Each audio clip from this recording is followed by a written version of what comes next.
3 साल में प्रधानमंत्री था, असली पावर तो फौजी जर्नलों के पास था, मेरे पास तो कुछ था ही नहीं।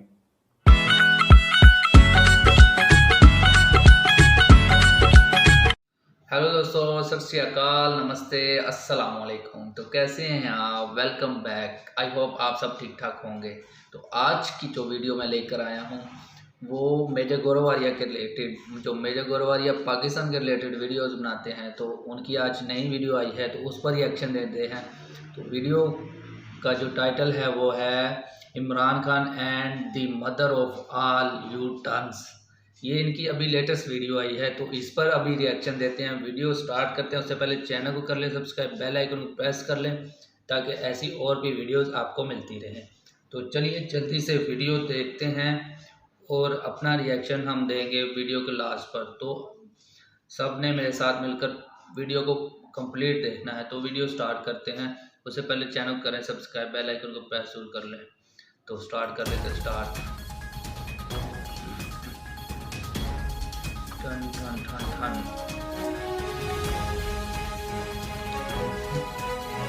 इस वीडियो का ओरिजिनल लिंक डिस्क्रिप्शन में है। ठन क्या डायलॉग। ही पढ़ा लिखा इंसान हो, जब वो बहुत ज्यादा मुसीबत में फंस जाता है, जब वो बहुत ज्यादा किसी परेशानी में फंस जाता है और उसको कहीं सोल्यूशन नहीं लगता, फिर वो, मैं आपको बताता हूं खान साहब, अगर आप ये कहते हैं कि 3.5 साल आपके हाथ में कुछ था ही नहीं, पाकिस्तान का उसमें भी डिफॉल्ट है, मतलब हमारा अलग है, हमारा चीफ ऑफ डिफेंस स्टाफ है सीडीएस। हर एक लड़ाई का एक ऑब्जेक्टिव होता है, जब आप जंग करते हैं ना, उसका एक ऑब्जेक्टिव होता है कि हम लड़ाई लड़ेंगे, हमारा ये काम है। जय हिंद दोस्तों, मैं हूं मेजर गौरवारिया और आप देख रहे हैं तो चाणक्य डायलॉग्स। इस वीडियो को लाइक करिए, हमारे चैनल को सब्सक्राइब करिए और बेल आइकन दबाना बिल्कुल मत भूलिएगा दोस्तों। अच्छा दोस्तों, ऐसा है, कल जो हमने डिस्कस करा था ना कि इमरान खान ने बोला कि नहीं साहब, अमेरिका ने तो कोई साजिश करी नहीं थी और जो हुआ सो हुआ। मैं अब इसके पीछे जो रूलिंग पार्टी वाले हैं, नवाज शरीफ, शहबाज शरीफ की टीम, ये इनका अभी इसके लेटेस्ट पीछे बयान आया हुआ है मीडिया ठीक है। में। और मुझे लगता है इमरान खान ने एक स्ट्रेटेजिक ब्लंडर कर दिया यहां पे। ठीक है, उसके जो सपोर्टर हैं वो तो ब्लाइंड सपोर्टर हैं, उनको तो लगता है कि वही खुदा है, ऊपर से आया आसमान से ना, तो वो तो मरते दम तक इमरान खान को एक डेस्परेशन होता है। किसी भी इंसान में, जब कहते हैं ना कि कोई इंसान कितना भी पढ़ा लिखा हो, कितना भी पढ़ा लिखा इंसान हो, जब वो बहुत ज्यादा मुसीबत में फंस जाता है, जब वो बहुत ज्यादा किसी परेशानी में फंस जाता है और उसको कहीं सोल्यूशन नहीं लगता, फिर वो टोटके में जाता है।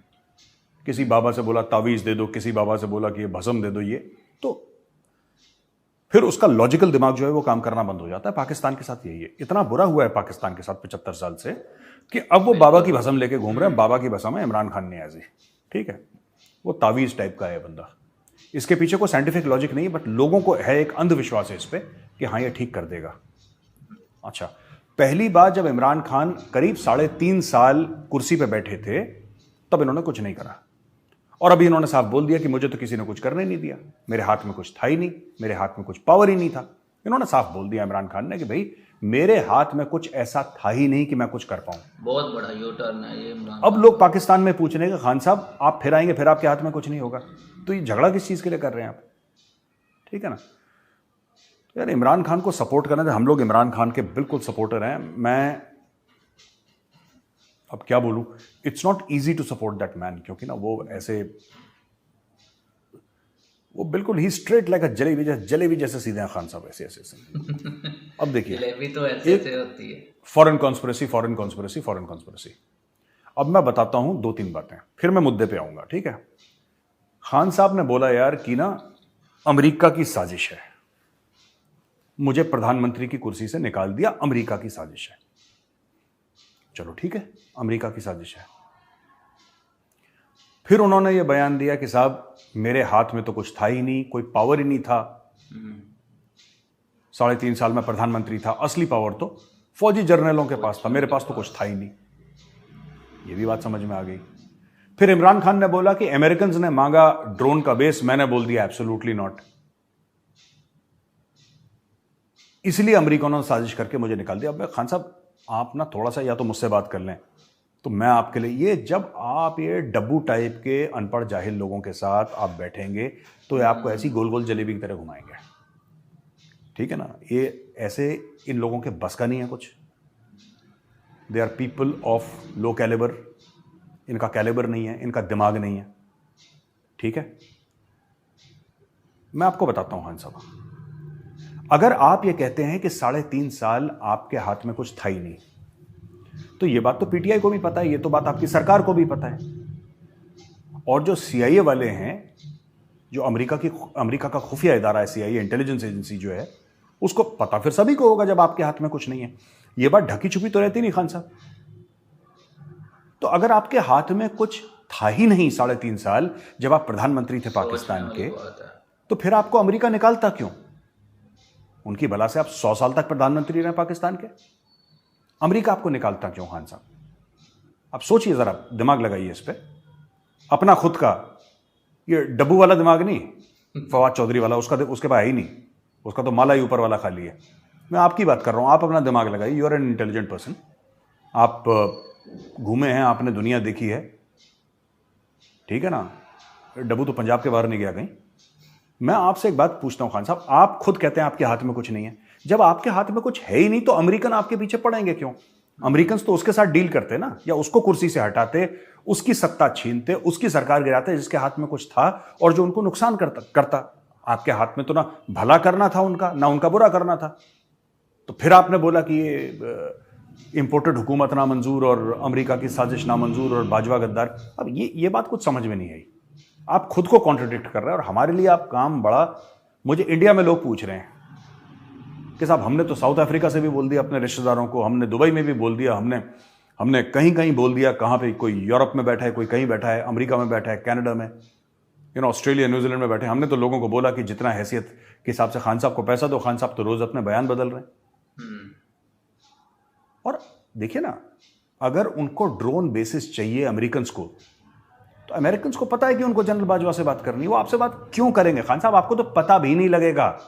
बाजवा से ही बात करेंगे। बनी गाला में आपके बंगले के छत के ऊपर ड्रोन का बेस होगा, आपको नहीं पता लगेगा। मैं आपको बता रहा हूं, मैं मजाक नहीं कर रहा। तो क्यों अमेरिकन हटाएंगे? आप खुद अपनी बात कॉन्ट्रडिक्ट करते हैं और हमारे लिए, हमारी जिंदगी में जहर घोल रखा है आपने।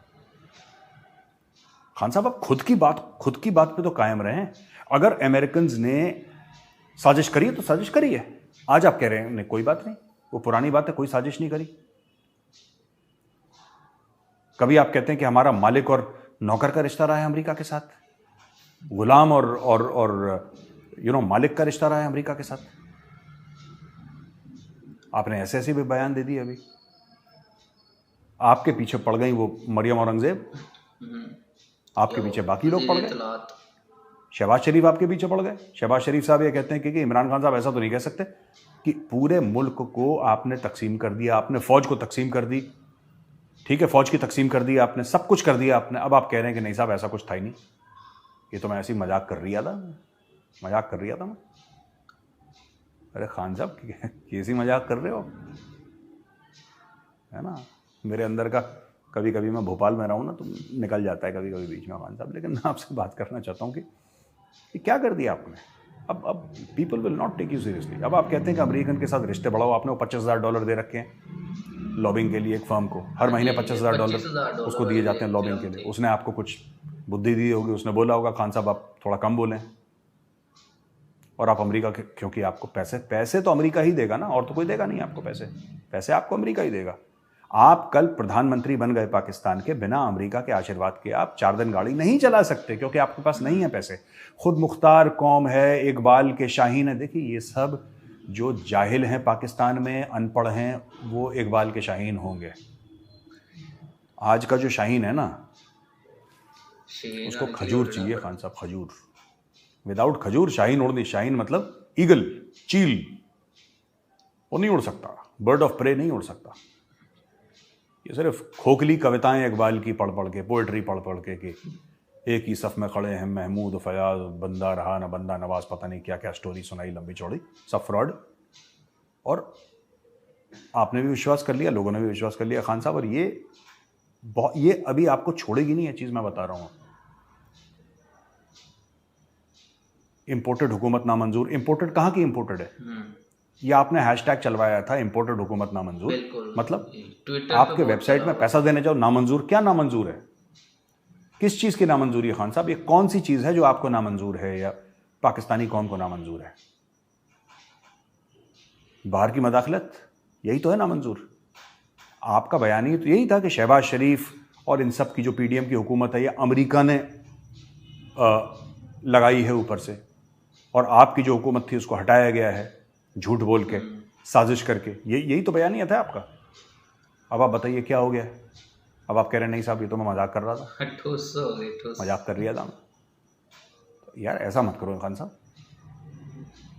लोग आपके इमरान खान साहब, आपने सिर्फ पाकिस्तानियों को जलील नहीं करा, आप इंडिया में इंडिया के लोगों को जलील कर रहे हो। तो कैसे? जो पीटीआई का झंडा हाथ में लेके घूम रहे हैं कि यार आएगा इमरान बनेगा नया पाकिस्तान, गाने जो बंदे गा रहे हैं ना, वो जलील हो रहे हैं यहाँ पे। आपने साफ मना कर दिया। कौन सा अमेरिका, कौन सी साजिश, क्या बच्चों वाली बात कर रहे? तो मैं आपसे ये कह रहा हूँ खान साहब कि आप ये सब ना करें, ठीक है? आप बयान थोड़े से कम दें। आपको लगता है, देखिए मीडिया है, मैं मीडिया में खुद काम करता हूँ खान साहब, और मेरा एक छोटा मोटा एक प्लेटफॉर्म भी है, बहुत छोटा है, ARY से तो बहुत छोटा है यार। तो खान साहब मेरी आपसे रिक्वेस्ट, देखिए मीडिया जो है ना दो मुँहा तलवार है। मीडिया के दो मुंह होते हैं, ये इस तरफ भी काटती है और उस तरफ भी काटती है। आपको लगता है आप लोगों के दिल में बस जाएंगे और एक इनकलाब ले आएंगे आप पाकिस्तान में मीडिया के थ्रू। ऐसा होता नहीं है। इट्स नॉट दैट ईजी, ठीक है ना खान साहब?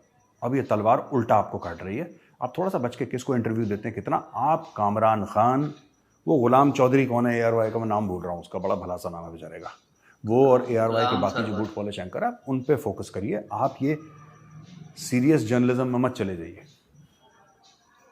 अगर किसी सीनियर जर्नलिस्ट ने आपसे सवाल पूछ लिया खान साहब, तो मुझे व्हाट्सएप मैसेजेस मैं दिखा नहीं सकता बिकॉज वो फ्रेंड्स के हैं, वो they will get into trouble in Pakistan. वो मुझसे कहते हैं कि मेजर साहब क्या हो गया आपको, ठीक ठाक हो, बुखार शुखार तो नहीं है आपको? आप बड़ा कह रहे हैं इमरान खान इमरान खान, तो आपका ये काम कर रहा है। समझ रहे मेरी बात? अब दोस्तों मैं दूसरे पॉइंट पे आता हूं। मैं इमरान खान जी को तो मैं रोज समझाता रहूंगा, ठीक है, पाकिस्तान के बाबा कौम है ये, तो मैं इनको तो समझाता रहूंगा। अच्छा, ये पाकिस्तान का एक और है कि 5 ईयर CDS वाइडन्स टू 64.19%। अच्छा, बेसिकली क्या है कि पाकिस्तान का जो CDS है, क्रेडिट डिफॉल्ट स्वैप, ठीक है, हम लोग कहते हैं chief of defence staff, Pakistan का उसमें भी डिफॉल्ट है, मतलब हमारा अलग है। हमारा चीफ ऑफ डिफेंस स्टाफ है CDS, और पाकिस्तान का है क्रेडिट डिफॉल्ट स्वैप। तो बेसिकली क्या था कि Pakistan 5 year credit default swap used to ensure against restructuring or default has sharply widened as investors become more wary of the country's ability to meet its bond obligations. ठीक है? Or the country's persistent political unrest is what causing the CDS to rise.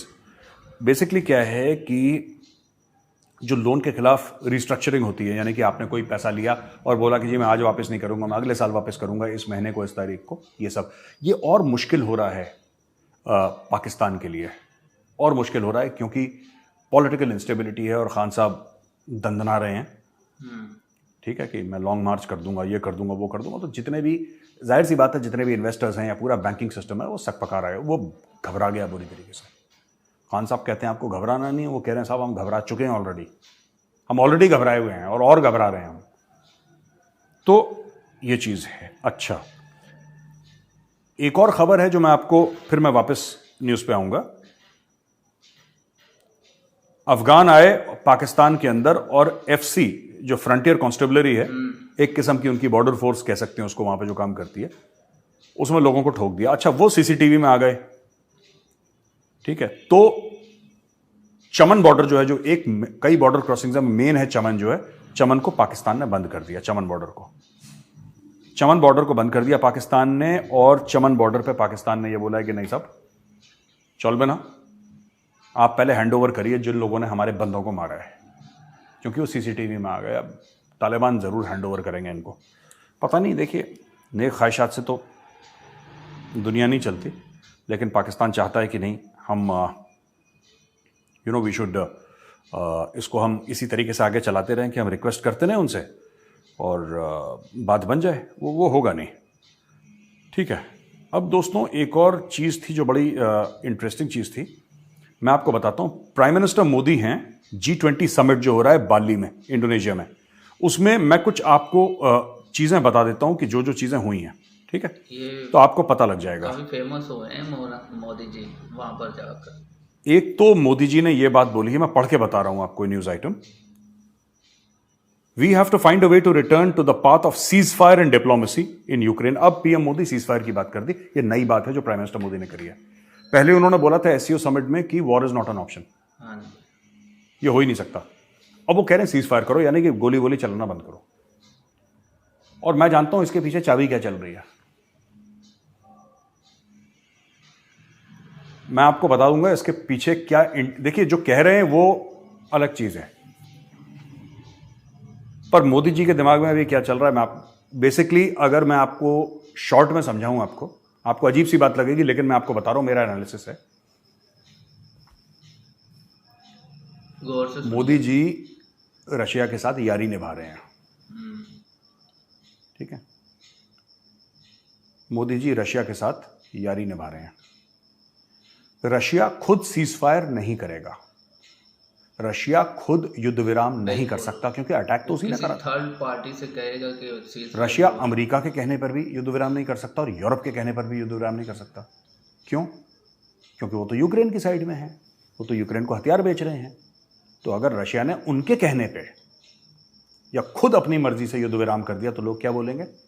तुम हार गए बेटा, Ukraine से हार गए, बड़े हीरो बन रहे थे, ये बोलेंगे लोग। बात है। लेकिन अगर रशिया ये बोले कि भारत इतना बड़ा उभरता हुआ पावर है और हम भारत से कन्विंस हो गए और ये हो गया, तो रशिया को एक वे आउट मिल जाता है, एक फेस सेविंग मिल जाती है। और मुझे लगता है कि ये जो चीज़ है इसमें कई सारी, इसमें ऑयल के प्राइसेस भी एक रीज़न है, मैं मना नहीं कर रहा, इसमें ऑयल के प्राइसेस भी एक रीज़न है, इसमें जो मार्केट्स वॉलेटाइल हो रहे हैं वो भी एक रीज़न है, हम रिसेशन की ओर जा रहे हैं वो भी एक रीज़न है, राइट। लेकिन भारत रूस के साथ अपनी यारियां निभा रहा है, ये भी एक रीज़न है। तो ये मैं आपको बता रहा हूँ, क्योंकि जिस तरीके का स्टेटमेंट है, ये सीज फायर की बात कर दी कि युद्ध रोको रोको रोको, और अब भारत बोलेगा कि हमने रूस पे बहुत प्रेशर डाला और प्रेशर के तहत रूस ने लड़ाई बंद कर दी, क्योंकि अब रूस चाहता है कि लड़ाई। देखिए बात यह है ना कि भारत में कई लोग हैं वो कह रहे हैं कि आप कैसे कह सकते हैं मेजर साहब कि रूस लड़ाई हार गया। मैं ये नहीं कह रहा रूस हार गया, राइट, मैं ये नहीं कह रहा। मैं ये कह रहा हूं कि रूस, हर एक जो लड़ाई होती है ना, हर एक लड़ाई वो एक ऑब्जेक्टिव के साथ होती है।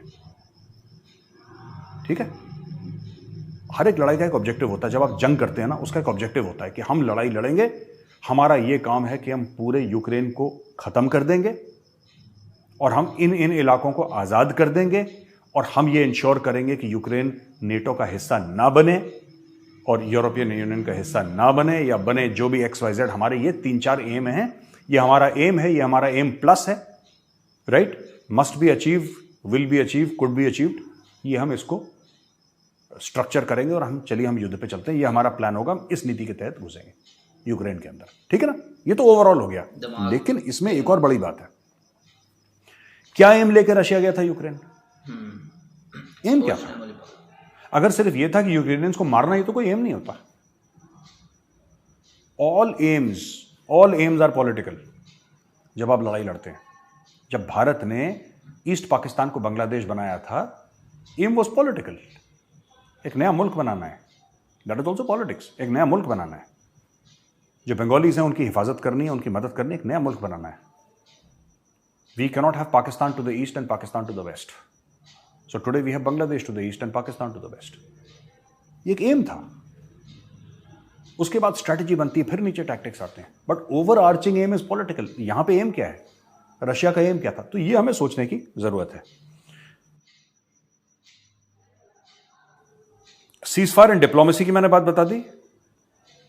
जेलेंस्की है यूक्रेन का प्रेसिडेंट, उसने बोला है कि साहब, अपनी स्पीच पे जेलेंस्की ने यह बोला है कि all for all prisoners swap with Russia, यानी कि हमने जो युद्धबंदी बनाए हैं रूस के, और रूस ने जो हमारे युद्धबंदी बनाए वो सारे हमारे छोड़ दें, हम उनके। अब दोनों तरफ की बात। मोदी जी ने रूस से भी बात कर रखी है और यूक्रेन से भी बात कर रखी है। एंड बहुत कम कंट्रीज हैं दुनिया में, very few countries in the world, very few, इक्के दुक्के गिन लो जिनसे दोनों मुल्क बात कर रहे हैं। वरना यूक्रेन रशिया की लड़ाई ने पूरी दुनिया को डिवाइड कर दिया है।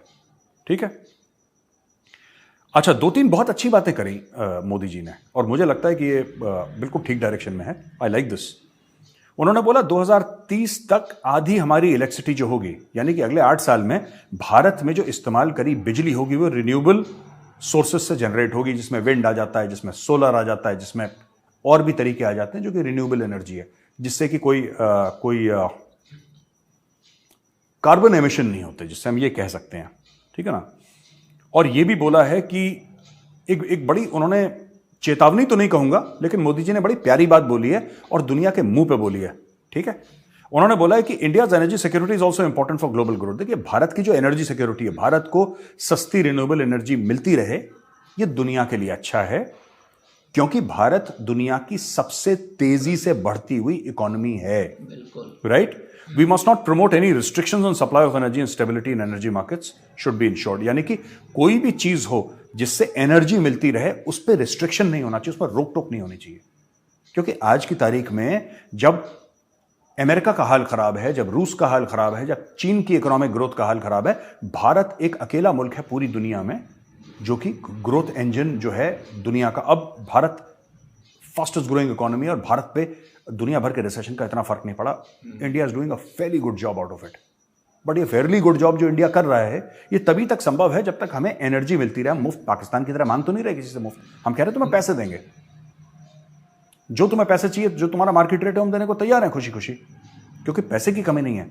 लेकिन जो एनर्जी है आज की तारीख में भी, जो फॉसिल फ्यूल की एनर्जी, वो तो बाहर से आती है, तो इसमें आप रोक टोक ना करें। फूड सिक्योरिटी की बात करी मोदी जी ने। ठीक है, बहुत बड़ा मसला बन जिसको हम लोग कहते हैं नॉन ट्रेडिशनल सिक्योरिटी। एक तो सिक्योरिटी से आप समझते हैं कि ये आर्मी, नेवी, एयरफोर्स, ये तो ट्रेडिशनल सिक्योरिटी अपरेटस हो गया। एक नॉन ट्रेडिशनल सिक्योरिटी है एनर्जी सिक्योरिटी।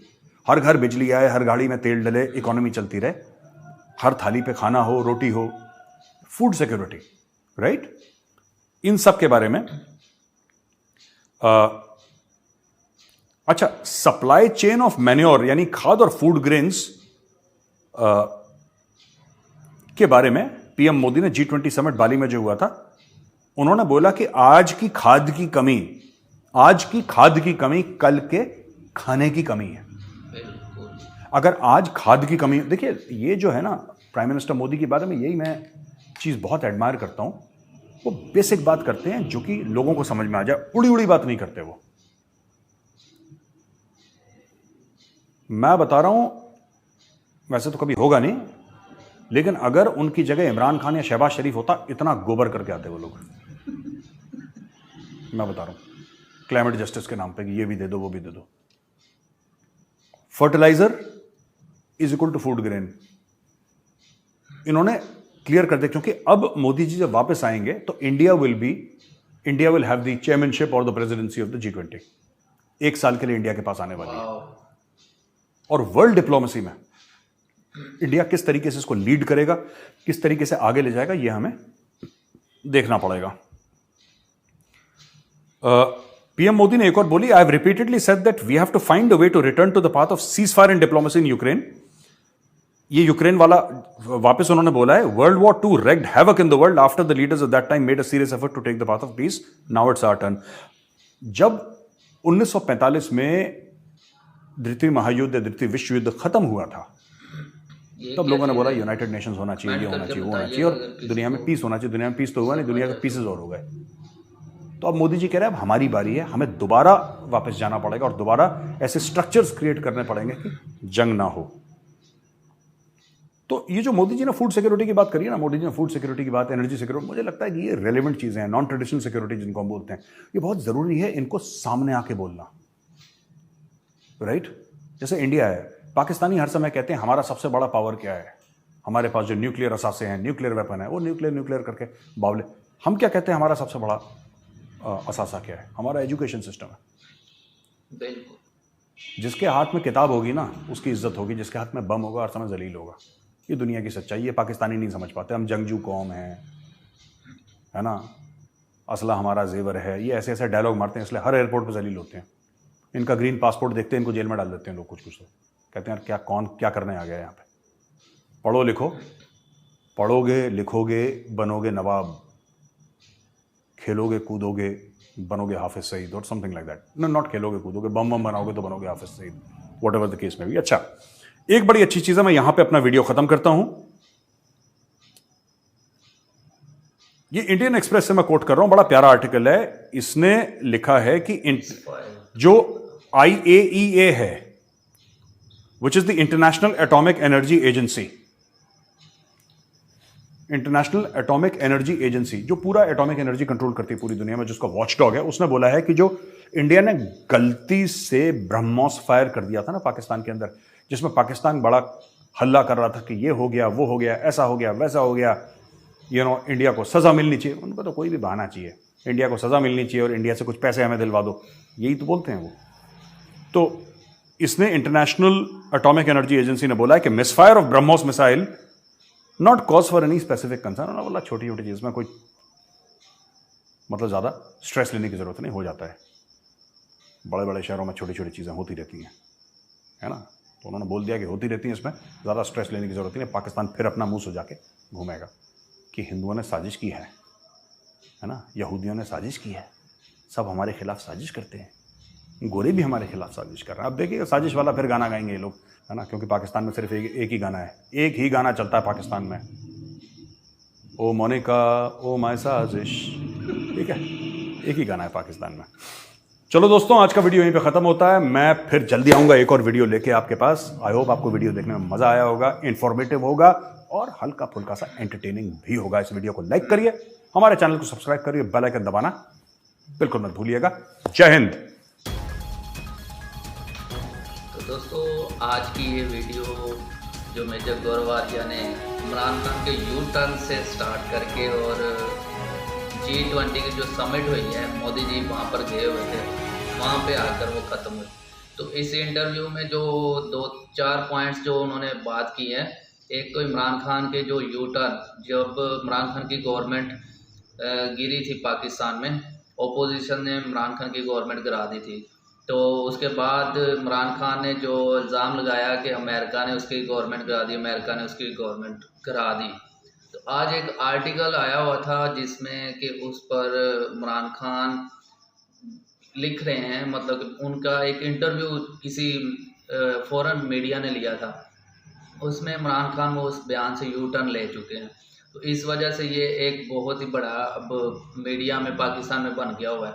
तो दूसरी जो मोदी जी, एक दूसरा पॉइंट जो है, मोदी जी जो G20 समिट में गए, वहाँ पर जाकर उन्होंने ग्रीन एनर्जी के बारे में बात की कि ग्रीन एनर्जी से इलेक्ट्रिसिटी हमें हासिल करनी चाहिए, तो ऐसी चीज़ों पर रोक टोक नहीं होनी चाहिए। और दूसरी बात जो मोदी जी ने की फूड सिक्योरिटी पर, क्योंकि ये हमारा पूरे रीजन में फूड सिक्योरिटी का एक बहुत बड़ा मसला पैदा होता जा रहा है कि आने वाले जो है ना सालों में जो खाना है ना, खुराक, उसकी कमी हो जाएगी और जिसकी वजह से बहुत सारी जानें भी ज़ाया होंगी, इंसानी जानें।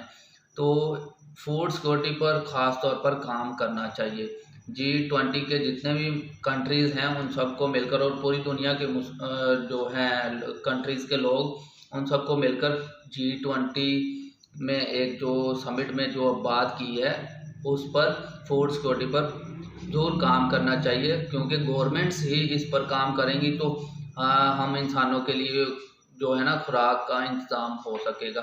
जैसे अभी रशिया और उसका यूक्रेन का जो मसला बना हुआ है, उसकी वजह से भी पूरी दुनिया में फूड सिक्योरिटी का मसला बन गया था, क्योंकि जो रशिया और यूक्रेन है ना, वहाँ से सब कुछ मतलब कि आधे से ज़्यादा जो है ना फूड जो रशिया और यूक्रेन से पूरी दुनिया में जाता है। तो जब उनकी जंग स्टार्ट हो गई थी, तो तब से वो फूड सिक्योरिटी का वहाँ से भी मसला बन गया हुआ है। बहुत सारी ऐसी कंट्रीज़ भी हैं जहाँ पर भूखे इंसान मर चुके हैं या मर रहे हैं, तो ये एक बहुत बड़ा मसला था। तो एक वो, और जैसे अभी मोदी जी ने एक बयान दिया है कि रशिया और यूक्रेन की जंग ख़त्म होनी चाहिए। ये बहुत अच्छी चीज़ है, हमें इसको अप्रिशिएट करना चाहिए। वो ये नहीं देखना कि हम किस कंट्री से हैं, हमें ये है कि जो इंसानियत के लिए इंसान काम कर रहा है, हमें उसको हमेशा अप्रिशिएट करना चाहिए और पीस के साथ रहना चाहिए। ये नहीं जानों को ज़ाया करने से किसी को फ़ायदा नहीं पहुंचता। अलबत्ता जो सियासतदान होते हैं उनको ज़रूर फ़ायदा पहुंचता है। हमें इंसान जो हमारे जैसे मिडिल क्लास लोग हैं उनको, या मिडिल क्लास से नीचे जो लोग रहते हैं उनको इस चीज़ का कोई फ़ायदा नहीं। उन्होंने अपना कमाना है, अपना खाना है। तो सियासतदानों के पीछे लग के अपनी जानें ज़ाया करेंगे तो ये एक अच्छी बात नहीं होती।